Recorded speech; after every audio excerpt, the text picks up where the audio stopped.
नमस्कार मित्रों, मैं एसवी भारद्वाज आपका स्वागत करता हूं। कल 10 तारीख से लेकर 17 अगस्त तक की चर्चा करेंगे साप्ताहिक राशिफल में। कन्या राशि तथा कन्या लगन की बात करेंगे। जैसा कि आप टाइटल देख रहे हैं, अचानक लाभ के योग भी बनते हैं इस अवधि में 10 तारीख से 17 तारीख तक। दोस्तों, कोई बड़ा परिवर्तन तो नहीं होगा इस अवधि में। हालांकि जैसे कि हमने पीछे वीडियो में बात की कि बुध मार्गी जरूर हो जाएंगे, उदय भी होंगे 11 तारीख से। और इसके अलावा गुरु पुनरावसु नक्षत्र में आएंगे 13 तारीख को, और 11 तारीख को एक और छोटी सी घटना होगी, परंतु ये घटना काफ़ी दूरगामी प्रभाव डालती हुई नज़र आ रही है, जैसा कि आप लोगों से फीडबैक मिलता है।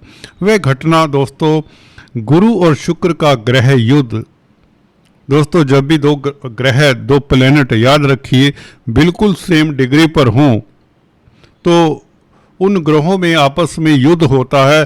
तो कई बार होता है कमज़ोर प्लैनेट दब जाता है, या जो कमज़ोर प्लैनेट होता है किस ग्रह के साथ है उसके ऊपर असर पड़ता है। जैसे कि गुरु शुक्र 11 तारीख को ग्रह युद्ध की स्थिति में हो गए, यहाँ पर क्या प्रभाव पड़ता नजर आ रहा है, उसका हालांकि प्रभाव आजकल से आपको देखने को मिल चुका होगा, क्योंकि ये गुरु हैं, बड़े ग्रह हैं। बड़े ग्रह का प्रभाव कुछ दिन पहले से ही शुरू हो जाता है, और यह प्रभाव आने वाले 10-15 दिनों तक देखने को मिलेगा। प्लैनेटरी वार को ऐसे ही मत ले लें, हल्के में मत लेना चाहिए।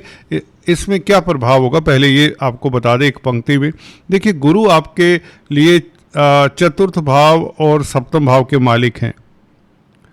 दो केंद्रों के मालिक होकर गुरु को दोष लग जाता है, केंद्राधिपति दोष, और शत्रु राशि में भी हैं। तो शुक्र हालांकि मित्र क्षेत्रीय है, गुरु के साथ है, तो गुरु शुक्र को परेशान कर सकता है, या यूं कहें कहीं ना कहीं शुक्र प्रभावित तो होता है। हालांकि मित्र क्षेत्रीय है, नो डाउट। 10th हाउस में बैठा हुआ शुक्र कहीं ना कहीं कैरियर को लेकर या स्त्री वर्ग को लेकर आपको सतर्क रहना चाहिए। किसी स्त्री जातक के साथ आपके संबंधों में तनाव ना हो। अगर आप जॉब कर रही हैं तो बी केयरफुल, और अपनी पत्नी का स्वास्थ्य नासाज ना होने दें, या पत्नी के साथ सुरताल बना कर रखें अगर आप पुरुष जातक हैं।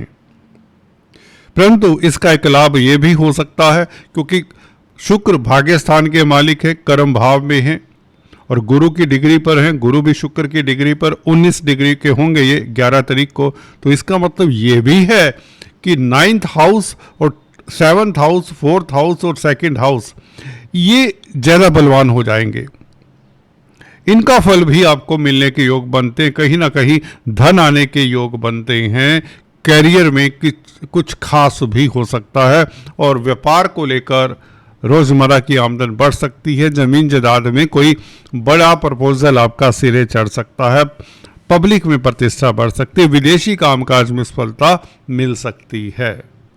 तो ये गुरु शुक्र का प्लैनेटरी वार का कुछ इस तरह से प्रभाव मैं महसूस करता हूँ, ऐसा हो सकता है।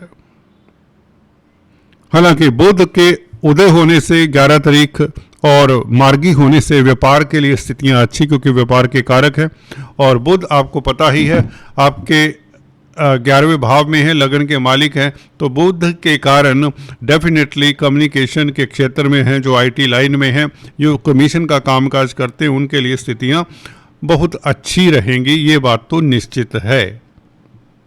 और बड़े भाई बहनों के साथ आपके संबंध बेहतर होंगे। कहीं ना कहीं आपको मान सम्मान मिल सकता है। बुध 11 तारीख से मार्गी होंगे, सबल होंगे, और सूर्य के साथ होंगे, तो ये अच्छा है। सूर्य हालांकि जैसा कि आप देख रहे हैं 16 तारीख रात्रि से केतु के साथ जा मिलेंगे, तो ये विपरीत राजयोग का फल भी देंगे। ये बहुत उत्तम है अपने आप में। हालांकि केतु साथ में है, इसका फल किसी और वीडियो में विस्तार से बात करेंगे। अभी चंद्रमा की बात करते हैं। दोस्तों, अंत में शुभ रंग, शुभ अंक, जेमस्टोन्स और उपायों की बात भी किया करते हैं, जिसे देखना सुनना मत भूलें। तो चलिए, 10 तारीख कल और परसों 2 दिन, 10-11 तारीख को चंद्रमा राहु के साथ तो होंगे, और शतभिषा नक्षत्र में होंगे 10 तारीख कल के दिन। 10 तारीख देखिए, जो तो टेक्निकल कामकाज करते हैं, सिविल इंजीनियर है, मैकेनिक है, कंस्ट्रक्शन की फील्ड में है, भूमि संबंधित कामकाज करते हैं, शनि संबंधित कामकाज करते हैं, ड्रग्स में डील करते हैं, मेडिकल क्षेत्र में हैं, या कोर्ट कचहरी में कामकाज करते हैं, वकील हैं, इवन पुलिस के साथ इनका नाता है, आर्मी डिफेंस में हैं, उनके लिए बहुत अच्छा समय रहेगा शतभिषा में चंद्रमा का गोचर राहु के साथ। चंद्रमा यहाँ पर बली होता है, राहु आपको प्रभावित नहीं कर पाएगा। हाँ, यदा कदा दिन में एक आध बार ऐसा विचार आ सकता है कि आप कहीं ना कहीं एक्साइटेड हों, कई बार ज़्यादा एक्साइटमेंट में एंग्जाइटी हो जाती है कुछ लोगों को, तो आपको शांत रहना है।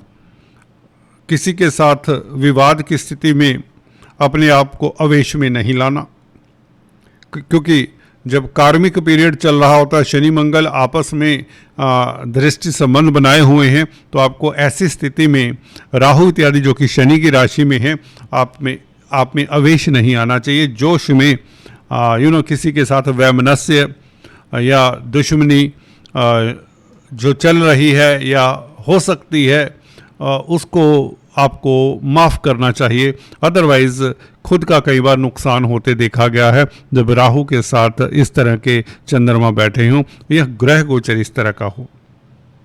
तो कुल मिलाकर सावधान रहने का भी है, दुश्मनों से, प्रतिद्वंदियों के साथ ज़्यादा बातचीत ना करें। आपके कुलीग्स हो सकते हैं, आपके कंपिटिटर्स हो सकते हैं, या जहाँ भी रहते हैं, उठते बैठते हैं, दे कैन भी आपके लिए एक सोर्स ऑफ तनाव का कारण बन सकते हैं। उनकी बातों को दिल पर मत लें और अपने काम के ऊपर फोकस रहें, पॉजिटिव रहें। हालांकि चंद्रमा छठे भाव का आपको पॉजिटिव तो बनाता है, पराक्रमी बनाता है, शत्रुहंता बनाता है, परंतु ये होता है कि तनाव के पश्चात अगर आप जीत भी गए तो वो जीत कैसी, जो आपका दिन खराब कर जाए। सो बी केयरफुल। हमने किसी के साथ लड़ना नहीं होता, बहस नहीं करनी होती, किसी के उकसाने में नहीं आना होता, कहीं भी हो, कुछ भी करते हो, ये याद रखिए। 11 तारीख को चंद्रमा 11 तारीख को कुंभ राशि का चंद्रमा, और इनके नक्षत्र को देखें तो पूर्वा भद्रापद नक्षत्र और गुरु से दृष्ट होंगे गुरु के नक्षत्र में। 11 तारीख आपके लिए बहुत बेहतर है। बेसिकली यहाँ पर आपका तेज प्रभाव बना रहता है, रुतबा बना रहता है, आप अच्छे एडवाइज़र, अच्छे काउंसलर, अच्छे कंसल्टेंट, अच्छे वकील बनते हैं, और इवन आपकी जजमेंट बहुत कमाल की होती है, आपकी इंट्यूशन पावर तक अच्छी होती है। दाम्पत्य जीवन में आपको अपनी पत्नी का सहारा रहेगा, पति का सहारा रहेगा। कहीं ना कहीं प्रॉपर्टी को लेकर कोई वाद विवाद है, उसमें आपको सफलता मिलती है, कोर्ट कचहरी में आपको सफलता मिलती है, बैंकों से ऋण इत्यादि मिलने के शुभ समाचार मिल सकते हैं। 11 तारीख आपके लिए बहुत बेहतर नजर आ रहा है। पूर्वा भद्रापद नक्षत्र में चंद्रमा का गोचर, और ये राहु के साथ होते हुए भी आपका कुछ बिगाड़ नहीं सकता राहु। हालांकि राहु बुरा नहीं है, छठे भाव में आपको शत्रुहंता ही बनाता है, कोर्ट कचहरी में फतेह के योग बनाता है, आपके समक्ष शत्रु नतमस्तक रहेंगे। ये तो है, ये बात भी अपनी जगह पर सत्य है, but why to have more enemies. कोई कंपिटिटर्स हैं तो वो हिडन हैं, उनको हिडन ही रहने दीजिए, उन्हें ललकारिए मत। राहु कई बार ऐसी स्थिति जब चंद्रमा साथ में हो तो आक्रोश पैदा करता है, ये भी याद रखिए। छल है राहु, भ्रमित करता है, तो राहु के उपाय आपको कर लेने चाहिए। कल और परसों के दिन क्या करेंगे? अपने वजन का 10वां हिस्सा कच्चा कोयला किसी नदी में बहा दें, बहुत अच्छा रहेगा। 6 महीने में ये उपाय कर लिया करें जब तक राहु 6ठे भाव में है। शनि के साथ चंद्रमा, दोस्तों यूँ तो चंद्रमा गज केसरी राजयोग भी बनाता है, गुरु से केंद्र में होगा 12-13 तारीख, परंतु विष दोष भी है ये शनि चंद्र, परंतु मंगल की भी दृष्टि है, ये लक्ष्मी योग भी है। इधर देखिए गुरु शुक्र इकट्ठे हैं, ये अच्छा है कैरियर के लिए। जब चंद्रमा दोस्तों 11वें भाव का मालिक केंद्रस्थ हो तो ये अच्छा होता है, स्पाउस की तरक्की के लिए अच्छा है, पार्टनरशिप में अच्छा है, डेली आमदन के लिए अच्छा है। अगर आपको कोई व्यापारी हैं, कोई दुकानदार हैं, ट्रेडर्स हैं, किसी तरह का बिजनेस करते हैं, बिजनेसमैन हैं, फ्रीलांसर हैं, तो आपकी इनकम का ग्राफ बढ़ता है। ऑनलाइन कामकाज करते हैं, खासकर 12-13 तारीख जैसे ही बुध मार्गी होते हैं तो कम्युनिकेशन से आपको लाभ होता है। कम्युनिकेशन इंडस्ट्री में है, मीडिया में है, जर्नलिस्ट हैं, पत्रकार हैं तो लाभान्वित होते हैं। परंतु गंभीर मत रहें। 12-13 तारीख को किसी तरह के सीरियस होने की ज़रूरत नहीं। किसी मुद्दे के ऊपर ज़्यादा फोकस मत करें, ज़्यादा ओवर क्रिटिकल मत हो जाएं किसी बात को लेकर। छोड़िए, ऐसा विचार रखिए दिमाग में, जो हुआ सो अच्छा हुआ, ऐसा सोचने की कोशिश करेंगे तो ऐसा ही होगा। शनि मंगल के प्रभाव में चंद्रमा यदा कदा कभी विचारों में बहुत ज़्यादा उफान आ सकता है, कभी विचार बहुत सुस्त हो सकते हैं। सो अपने आप को समता में रखें, या ऐसा करें आप अपने काम में मस्त रहें। फोकस्ड ऑन यूर जो इम्पोर्टेंट काम है आपके समक्ष, उनको करिए। लोगों की बातों का ध्यान मत दीजिए, लोग तो कुछ ना कुछ कहेंगे। ये दिन कुछ ऐसा हो सकता है 12-13 तारीख, क्योंकि शनि मंगल के कारण आप देखिए, साफ कहता हूँ कि चंद्रमा प्रभावित तो हो जाता है, तो आपको दुनिया की बातों के ऊपर गौर नहीं करना चाहिए। ये थोड़ा सा दिन ऐसा हो सकता है, परंतु लाभ के लिए, अर्थव्यवस्था के लिए, आर्थिक स्थिति के लिए दिन बेहतर हैं। और दाम्पत्य जीवन में भी स्थितियां अनुकूल ही रहेंगी, उसमें कोई दिक्कत नहीं है। आवेश में आकर कोई डिसीजन नहीं लेना, कोई डॉक्यूमेंट साइन जब इस तरह की स्थिति में चंद्रमा हो तो नहीं करना चाहिए। 14-15 तारीख की बात करें, 15 तारीख बहुत बेहतर है। हालांकि 14 तारीख अष्टम चंद्रमा है, तो आपको लंबी यात्रा 14 तारीख को नहीं करनी चाहिए। अगर बहुत ज़रूरी है तो दही के साथ थोड़ा सा गुड़ खाकर, जैगरी खाकर निकलें।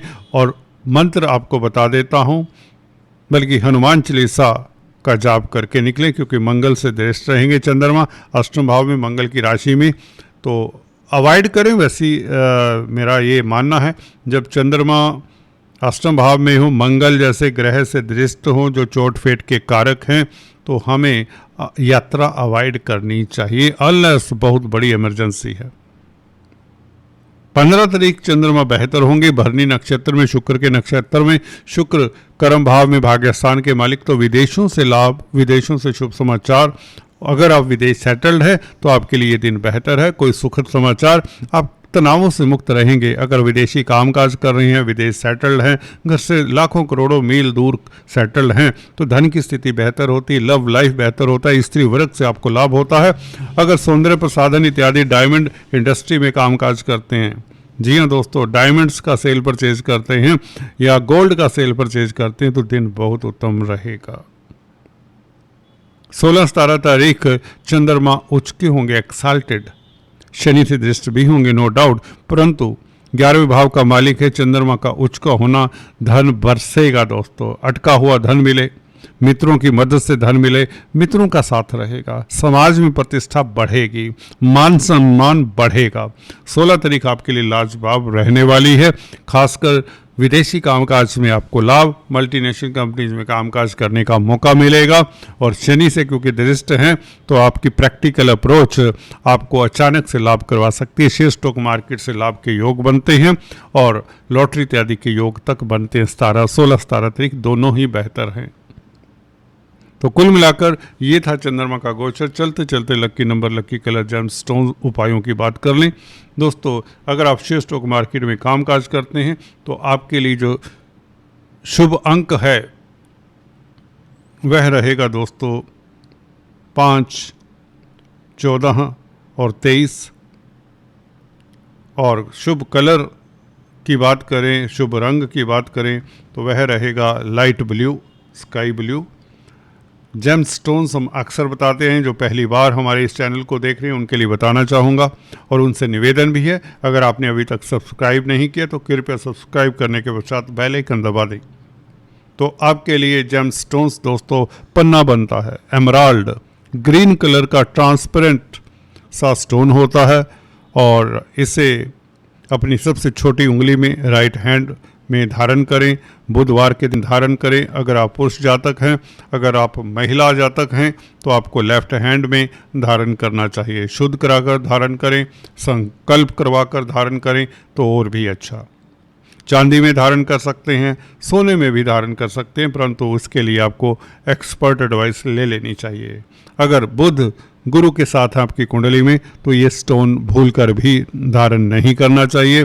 अगर बुध 9th या 12th हाउस में है आपकी कुंडली में, कहने का मतलब अगर आपका कन्या लग्न का चार्ट है और बुध 2 नंबर की राशि में या 5 नंबर की राशि में है तो भी आपको पन्ना धारण नहीं करना चाहिए।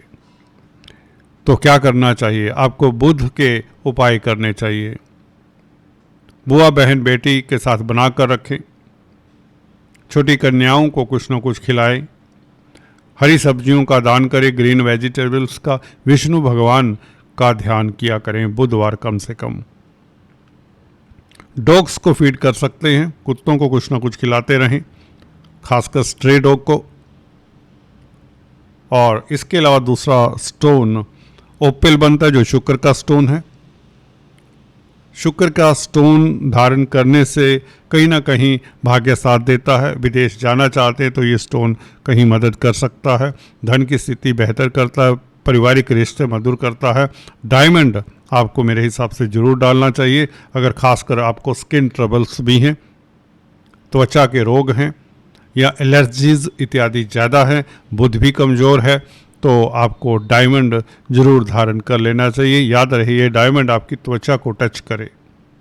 काफ़ी महंगा है, अगर आप अफोर्ड कर सकते हैं तभी इसके बारे में सोचें, नहीं तो आपको शुक्रवार के दिन गाय की सेवा करनी चाहिए और आटा चावल चीनी मिश्री सेंट इत्यादि का दान करना चाहिए।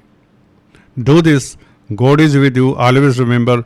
जो भी प्रॉब्लम्स आएंगी वह आपके रास्ते से प्रॉब्लम्स को हटाते चले जाएंगे। God bless you. Stay tuned. Have a happy Raksha Bandhan. Have a happy Raksha Bandhan. God bless you.